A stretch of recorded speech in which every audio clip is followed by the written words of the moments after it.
나이가 들수록 인생이 왜 계속 꼬이는지. 이걸 모르면 앞으로 10년 똑같은 문제를 반복하게 됩니다. 이 나이에 들어서도 건강은 흔들리고 돈은 새어나가고 가족 관계는 더 어려워지는 느낌. 많은 분들이 이 변화를 운 탓으로 돌립니다. 하지만 절대 그렇지 않습니다. 문제의 근원은 단 하나. 50대 이후에 반드시 고쳐야 할 습관을 그대로 끌고 간다는 점입니다. 이걸 못 고치면 노력이 아무리 많아도 인생은 절대로 풀리지 않습니다. 오히려 더 복잡해지고 더 힘들어집니다. 하지만 다행히 오늘 말씀드릴 5가지만 제대로 바꾸면 50대 이후 인생은 생각보다 훨씬 빠르게 안정됩니다. 건강도, 돈도, 관계도, 마음도 전부 방향이 달라집니다. 앞으로의 인생을 조금이라도 더 편안하게 만들고 싶으시다면 지금 구독과 좋아요부터 눌러주세요. 여러분의 노년을 지켜주는 정보들 정확하게 전달해 드리겠습니다. 첫 번째, 건강 목표는 보기 좋은 몸이 아니라 기능 유지입니다.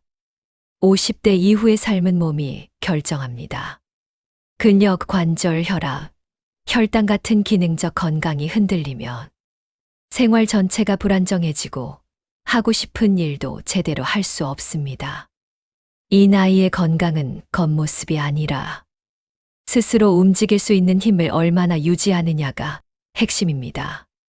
이 기능이 무너지면 자신감도 떨어지고 독립적인 생활이 불편해지기 때문에 가장 먼저 관리해야 할 부분입니다. 그래서 잘 풀리는 사람들은 운동과 식습관을 꾸준히 관리하는 걸 투자라고 생각합니다. 시간을 쓰는 만큼 몸이 버티고 몸이 버티는 만큼 삶의 선택지가 늘어나기 때문입니다. 구체적으로는 매일 30분 걷기보다 하루 10분이라도 근력 운동을 하는 편이 훨씬 더 효과적입니다. 근육이 줄어드는 속도를 막아주고 관절을 안정적으로 지탱해 줍니다. 혈압, 혈당, 콜레스테롤 같은 기본 검진은 적어도 3개월에서 6개월 사이에 한 번씩은 점검해야 합니다. 조금만 수치가 올라가도 몸은 바로 반응을 하기 때문에 정기 점검은 필수입니다. 식단은 더 단순합니다. 아침부터 빵, 과자, 라면 같은 탄수화물 위주의 식사보다 단백질과 채소를 기본으로 하는 식사가 하루 에너지와 혈당을 안정시키는데 훨씬 도움이 됩니다. 관절이 약하신 분들은 계단 오르기나 과한 하체 운동보다 의자에서 앉았다 일어나는 스쿼트, 밴드 운동처럼 부담이 적으면서도 효과적인 동작으로 천천히 근력을 키우는 것이 안전합니다. 이 나이의 건강에서 가장 위험한 말은 괜찮겠지입니다. 조금 아픈 걸 방치하면 회복하는데 몇 배의 시간과 비용이 들고 어떤 경우에는 다시 되돌릴 수 없는 상태가 되기도 합니다. 건강은 한 번 잃고 나서 후회하는 것이 아니라 미리 관리하는 사람이 결국 이깁니다. 몸이 버티는 사람, 그 사람이 50대 이후에도 인생을 잘 풀어갑니다. 두 번째, 경제적 안정은 현금 확보와 부채 정리에서 시작됩니다. 50대 이후의 경제는 얼마를 더 벌 수 있느냐보다 얼마나 잃지 않고 지키느냐가 더 중요해집니다. 이 시기에 인생이 꼬이는 가장 큰 원인은 대부분 부채에서 시작됩니다. 빚이 남아있는 상태에서는 아무리 아껴 써도 마음이 불안하고 어떤 선택을 하든 늘 부담이 따라붙습니다. 잘 풀리는 사람들은 돈을 모으기 전에 먼저 부채를 정리합니다. 대출 한 건을 없애는 순간 스트레스가 내려가고 심리적 안정감이 되살아납니다. 구체적으로는 금리가 가장 높은 부채부터 정리하는 것이 기본입니다. 주택담보대출이 있다면 중도상환 수수료, 시기를 확인하고 계획적으로 줄여나가야 합니다. 월 지출에서 10%만 줄여도 1년 뒤에는 원금이 크게 줄어들기 때문에 생각보다 효과가 빠릅니다. 이 과정에서 중요한 점은 부채가 끝나기 전까지는 새로운 투자나 새로운 대출을 절대로 만들지 않는 것입니다.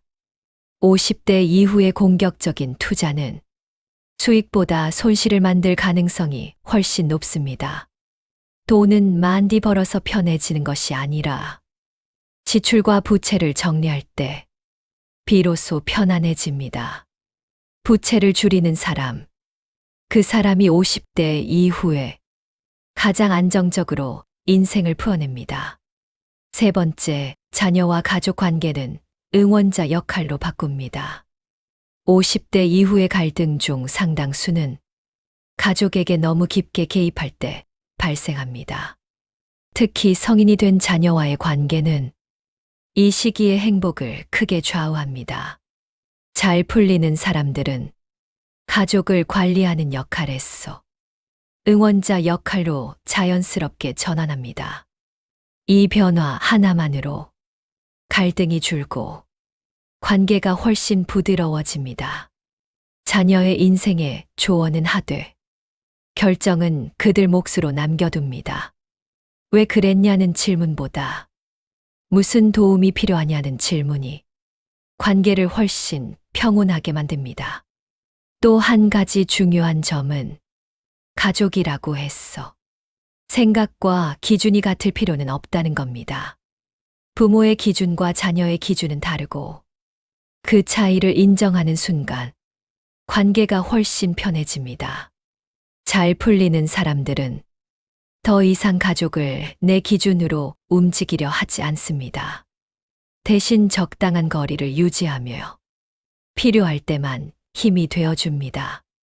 간섭이 줄어들면 자녀도 부모를 부담이 아니라 안전한 사람으로 받아들입니다. 가족 관계는 붙잡을수록 멀어지고 존중할수록 가까워집니다. 응원자가 되는 사람, 그 사람이 50대 이후 가족 속에서 가장 평온하게 살아갑니다. 네 번째, 직장 밖에서 제3의 공감을 만들어 둡니다.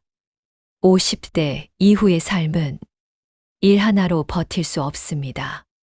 직장, 자녀, 부모 역할에만 인생을 걸어두면 역할이 사라지는 순간 공허함이 한꺼번에 밀려옵니다. 잘 풀리는 사람들은 일과 가족을 제외한 제3의 공간을 반드시 가집니다. 이 공간이 삶의 균형을 잡아주고 퇴직 후 무너지는 시간을 막아줍니다. 제3의 공간은 거창할 필요 없습니다. 주 1회 참여하는 동호회, 관심 있는 분야의 온라인 강의, 가벼운 봉사활동, 기록이 남는 취미 하나면 충분합니다. 중요한 건 나로 존재할 수 있는 시간을 확보하는 것입니다. 누구의 부모도 아니고, 누구의 직원도 아니고, 누구의 짐도 아닌 순수하게 나로 살아가는 시간 말입니다. 퇴직 후 삶이 혼란스러운 사람들의 공통점은 일 외의 삶이 없다는 겁니다. 반대로 제3의 공간을 가진 사람들은 퇴직이 오히려 더 자유롭고 즐거워집니다. 이 일이 사라져도 나라는 사람은 남아 있어야 합니다. 그 준비를 해두는 사람이 노년을 가장 안정적으로 보냅니다. 다섯 번째, 인생의 불필요한 잠을 덜어내는 단순화를 실천합니다. 50대 이후의 삶은 더하는 것이 아니라 덜어내는 것이 핵심입니다. 잘 풀리는 사람들은 불필요한 관계, 의무적인 모임, 감정적으로 힘든 사람들, 쓰지 않는 물건들을 과감하게 정리합니다. 이 나이에는 시간과 에너지가 한정되어 있습니다. 그래서 나를 소모시키는 것들을 계속 끌고 가면 삶 전체가 무거워지고 하고 싶은 일도 흐트러집니다. 단순화는 포기가 아닙니다. 내 삶을 지키기 위한 선택입니다. 실제로 집을 비우고, 모임을 줄이고, 관계를 정리하며 하루가 훨씬 가벼워지고 생각도 명확해집니다. 특히 인간관계는 가까워야 좋은 것이 아니라 편해야 좋은 겁니다. 내 감정을 해치는 사람은 멀리 두는 것이 정답입니다. 버리는 만큼 삶은 정리되고 정리되는 만큼 삶은 잘 풀립니다. 지금까지 말씀드린 5가지는 50대 이후 인생이 잘 풀리는 분들의 아주 현실적인 공통점입니다. 몸을 지키고, 돈을 지키고, 관계를 가볍게 하고, 나만의 공간을 만들고, 삶을 단순하게 만드는 것.